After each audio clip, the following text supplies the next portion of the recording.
नमस्कार, मैं हूं अंकुर और आप देख रहे हैं सत्य हिंदी का न्यूज बुलेटिन। एक नजर अब तक की सुर्खियों पर। किसान आंदोलन में एक किसान की मौत हो गई है, बल्कि 3 किसानों की आंखों की रोशनी चली गई है। पंजाब के स्वास्थ्य मंत्री डॉक्टर बलबीर सिंह ने कहा है कि कम से कम 3 किसानों की आंखें की रोशनी चली गई है। उन्होंने कहा कि हरियाणा पुलिस ने न केवल वाटर कैनन और आंसू गैस के गोलों का इस्तेमाल किया है, बल्कि गोलियों और पैलेट गन का भी इस्तेमाल किया है। उन्होंने आगे कहा कि कम से कम 1 दर्जन किसानों को पैलेट गन से चोटें आई हैं। किसान आंदोलन लगातार जारी है। तीसरी बैठक के बाद अब मंत्रियों के साथ रविवार को बैठक होगी। इस बीच किसान आंदोलन कर रहे हैं। हालांकि इस बीच पंजाब हरियाणा शंभू बॉर्डर पर प्रदर्शनकारी किसानों को तितर बितर करने के लिए सुरक्षा बलों ने आंसू गैस के गोले दागे हैं, जिसके वीडियो सोशल मीडिया पर चल रहा है, जिसमें किसान आंसू गैस के गोलों के कारण भाग रहे हैं। वहीं कांग्रेस का कहना है कि प्रधानमंत्री जी, अगर किसानों से इतनी ही नफरत है तो सीधा तोप से उड़ा दीजिए। केंद्रीय कृषि मंत्री अर्जुन मुंडा ने किसान आंदोलन को लेकर कहा कि किसी भी समाधान को बातचीत से सुलझा सकते हैं। उन्होंने कहा कि हमारे देश के किसान हमारे परिवार के हैं और उनके लिए जो हो सकता है हम वो काम कर रहे हैं। हम बातचीत का दौर जारी रखेंगे जब तक तो कोई समाधान न निकल जाए। कृषि मंत्री बोले, तीसरे दौर की बातचीत हुई है। हमने सब विषयों पर चर्चा की और किसानों की मांगों को सुना है। हम किसान संगठन के साथ बातचीत कर रहे हैं। इसे राजनीतिक दृष्टि से ना देखें, और अगर कांग्रेस इसे राजनीतिक दृष्टि से देख रही है तो वो अपना टाइम भी याद करे जब उनकी सरकार तब उन्होंने क्या किया। किसान के साथ बैठक को लेकर केंद्रीय मंत्री अनुराग ठाकुर ने कहा कि किसानों से चर्चा के लिए अगला दिन रविवार तय किया गया है। मुझे उम्मीद है कि अगली चर्चा सकारात्मक माहौल में होगी और हम किसानों के मुद्दे को सुलझाने की दिशा में आगे बढ़ेंगे। उन्होंने कहा कि पीएम मोदी ने किसानों के लिए कई कदम उठाए हैं। किसान नेता सरवन सिंह पंढेर ने कहा है कि हमारे खिलाफ ताकत का इस्तेमाल किया जा रहा है। हम सरकार से वही मांग कर रहे हैं जो हमसे वादा किया गया था। सरकार कहती है ये आंदोलन सिर्फ पंजाब का है। अगर सिर्फ पंजाब का है तो हरियाणा बॉर्डर खोल दो, राजस्थान बॉर्डर खोल दो, यूपी बॉर्डर खोल दो। सरकार मीटिंग कर ये दर्शाना चाहती है कि केवल पंजाब के किसान प्रदर्शन कर रहे हैं। किसान नेता राकेश टिकैत ने शुक्रवार को संयुक्त किसान मोर्चा द्वारा दिए गए भारत बंद की अपील पर आयोजित विरोध प्रदर्शन में हिस्सा लिया। टिकैत ने कहा कि हम फसलों के लिए एमएसपी की कानूनी गारंटी, स्वामीनाथन समिति की रिपोर्ट को लागू करने, किसानों की कर्ज माफी आदि मांगों को लेकर विरोध प्रदर्शन कर रहे हैं। यह पूछे जाने पर कि क्या उनका दिल्ली जाने की कोई योजना है, टिकैत ने कहा कि शनिवार को सिसौली यानी मुजफ्फरनगर में एक मासिक पंचायत है, उसमें आगे की रणनीति तय की जाएगी। कांग्रेस ने शुक्रवार को कहा कि मोदी सरकार से सवाल पूछा जाना चाहिए कि उसने अपने 10 साल के कार्यकाल में एमएसपी की कानूनी गारंटी क्यों नहीं दी, जबकि मनमोहन सिंह की यूपीए सरकार ने स्वामीनाथन आयोग की रिपोर्ट पर काम किया था और मुद्दे पर आम सहमति बनाई थी। जयराम रमेश ने कहा कि तत्कालीन प्रधानमंत्री मनमोहन सिंह ने स्वामीनाथन समिति की रिपोर्ट पर कार्रवाई की, उस पर संसद में बहस हुई और राज्यों से 2 बार बातचीत हुई। कृषि राज्यों के दायरे में है, लेकिन फिर भी हमने निर्णय लिया था कि हम उस दिशा में आगे बढ़ेंगे। हमारे सामने खाद्य सुरक्षा और भूमि अधिग्रहण जैसे बड़े कानून थे। हमने तय किया था कि हम वापस आएंगे और स्वामीनाथन फॉर्मूला अपनाएंगे। कांग्रेस नेता राहुल गांधी ने कहा कि अगर 2024 के लोकसभा चुनाव के बाद इंडिया ब्लॉक सत्ता में आता है तो उनकी पार्टी देश में किसानों की लंबे समय से लंबित मांगों को स्वीकार करेगी और फसलों के एमएसपी की कानूनी गारंटी सुनिश्चित करेगी। राहुल ने दावा किया कि किसानों को उनकी फसलों के लिए लाभकारी मूल्य नहीं मिल रहे हैं। उन्होंने कहा कि अगर आम चुनाव के बाद इंडिया ब्लॉक सत्ता में आता है तो हम एमएसपी को कानूनी गारंटी देंगे। किसानों ने जब भी कांग्रेस से कुछ मांगा है उन्हें दिया गया है, चाहे ऋण माफी हो या एमएसपी। हमने हमेशा किसानों के हितों की रक्षा की है और भविष्य में भी ऐसा करेंगे। आम आदमी पार्टी के विधायकों की खरीद फरोख्त के आरोपों के बीच दिल्ली के मुख्यमंत्री अरविंद केजरीवाल ने विधानसभा में विश्वास मत का प्रस्ताव पेश किया है। अब इस पर शनिवार को चर्चा होगी। इस दौरान सीएम केजरीवाल ने बीजेपी पर बड़ा हमला करते हुए कहा कि अन्य प्रदेशों में देख रहे हैं ये लोग पार्टियां तोड़ रहे हैं, झूठे झूठे केस में फंसाकर सरकार गिरा रहे हैं। उन्होंने कहा इनका मकसद दिल्ली के अंदर शराब घोटाले की आड़ में गिरफ्तार करना है। उन्होंने आम आदमी पार्टी के नेताओं को गिरफ्तार कर रखा है। इनका मकसद सरकार गिराना है। दिल्ली के मुख्यमंत्री अरविंद केजरीवाल ने कहा है कि मेरे पास 2 एमएलए आए और उन्होंने बताया कि बीजेपी ने उन्हें कहा है कि आपके मुख्यमंत्री को हम कुछ दिन में गिरफ्तार कर लेंगे।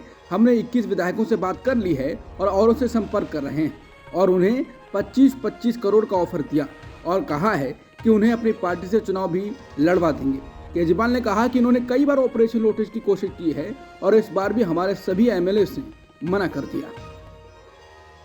केजरीवाल ने कहा, यह तथाकथित शराब घोटाला कोई घोटाला नहीं है, मकसद केवल केन प्रकारेण दिल्ली सरकार गिराना है। घोटाले की खबरें बनाकर उसकी आड़ में सारे आपके नेता गिरफ्तार कर लिए, लेकिन यह भी प्रयास इनका सफल नहीं रहा। हमारा एक भी एमएलए नहीं टूटा, हमारे सारे के सारे एमएलए आज भी हमारे साथ हैं।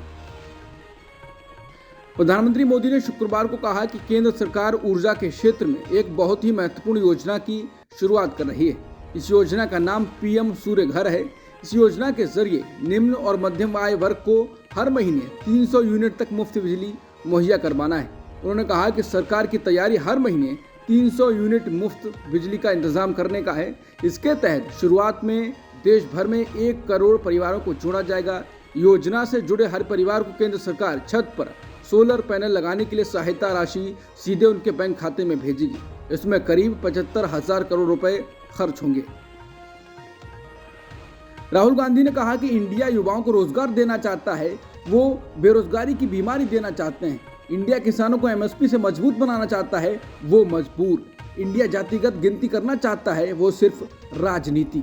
राहुल ने कहा कि आ रही है इंडिया की सरकार, बदलेगा भारत, बढ़ेगा बिहार। बिहार में भारत जोड़ो न्याय यात्रा के दौरान राहुल गांधी ने मीडिया और मोदी सरकार को घेरा। राहुल गांधी ने कहा कि आपने मीडिया में कभी किसान या मजदूर का चेहरा नहीं देखा होगा। राहुल ने कहा कि आप सबने राम मंदिर की प्राण प्रतिष्ठा देखी, क्या आपको उसमें गरीब, किसान या मजदूर दिखे?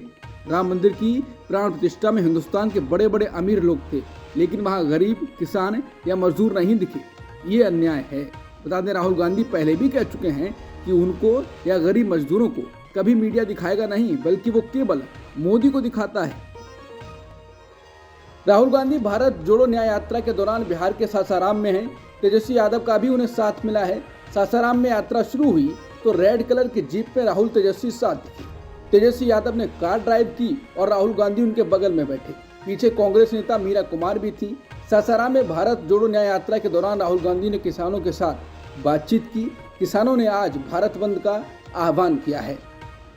राहुल गांधी ने बिहार के कैमूर में भारत जोड़ो न्याय यात्रा के दौरान एक सार्वजनिक सभा में कहा कि मीडिया हमारी बात नहीं दिखाता, लेकिन पीएम मोदी 24 घंटे नजर आते हैं। यहाँ तक कि नीतीश कुमार को कभी कभी देखा जा सकता है, लेकिन मुझे और तेजस्वी यादव को वहाँ कभी नहीं दिखाया जाएगा, क्योंकि हम मीडिया के मालिक नहीं हैं। ये अमीरों का है, किसानों और मजदूरों का नहीं।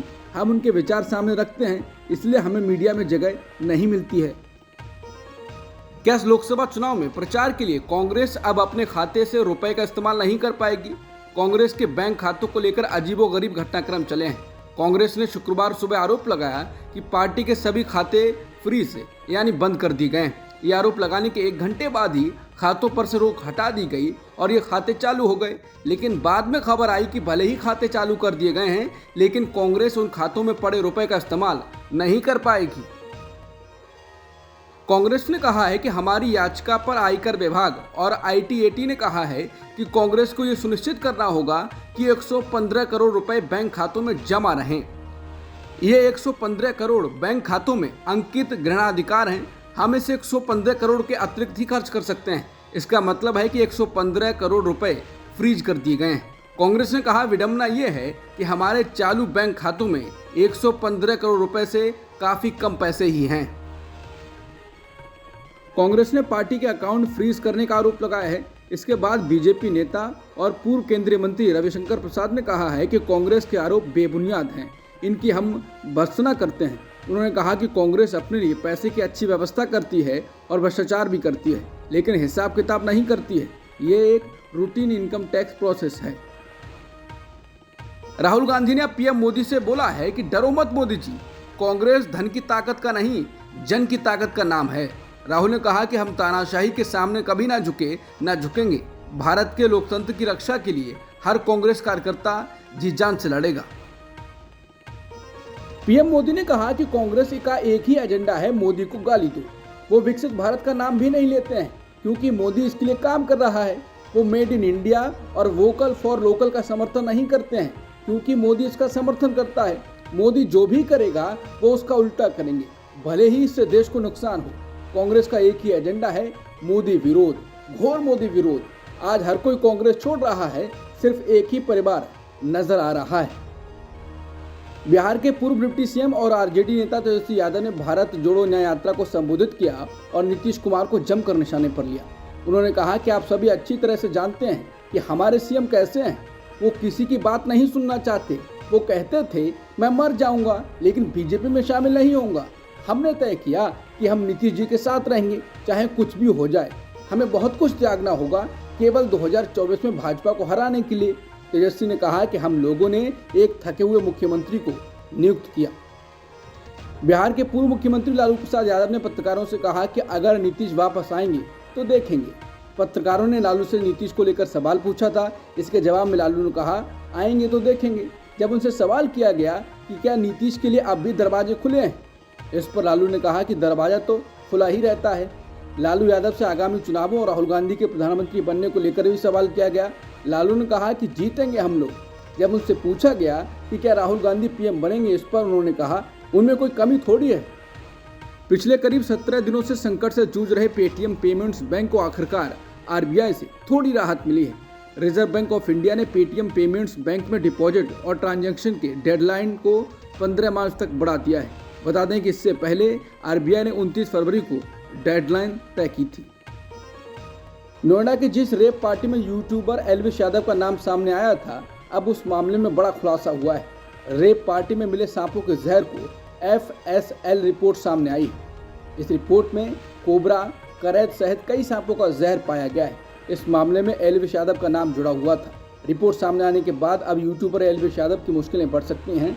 दरअसल घटना सामने आने के बाद नोएडा पुलिस ने जांच के लिए जयपुर FSL को कुछ सैंपल भेजे थे। अब इसकी रिपोर्ट सामने आई है। बता दें एल्विश यादव पर रेप पार्टियों में सांपों के जहर का इंतजाम कराने का आरोप है। नोएडा पुलिस ने खुलासा किया था कि नोएडा में होने वाली बड़ी रेप पार्टियों में सांपों के जहर का इस्तेमाल होता था।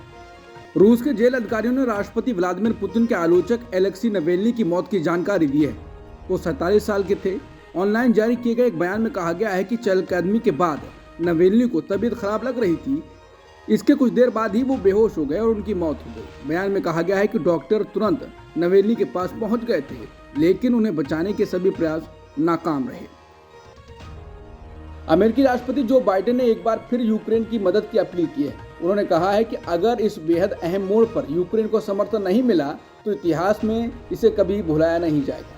बाइडेन ने अमेरिकी संसद में कहा कि इस समय यूक्रेन की मदद बेहद जरूरी है। अमेरिका की ओर से यूक्रेन को $60 अरब की मदद वाले बिल पर बहस से पहले बाइडेन ने संसद सदस्यों से इसके पक्ष में मतदान की अपील की।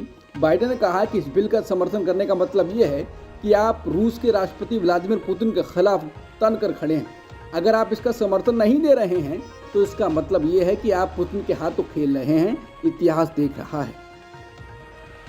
भारतीय महिला खिलाड़ियों का बैडमिंटन एशिया टीम चैंपियनशिप में जीत का सिलसिला जारी है।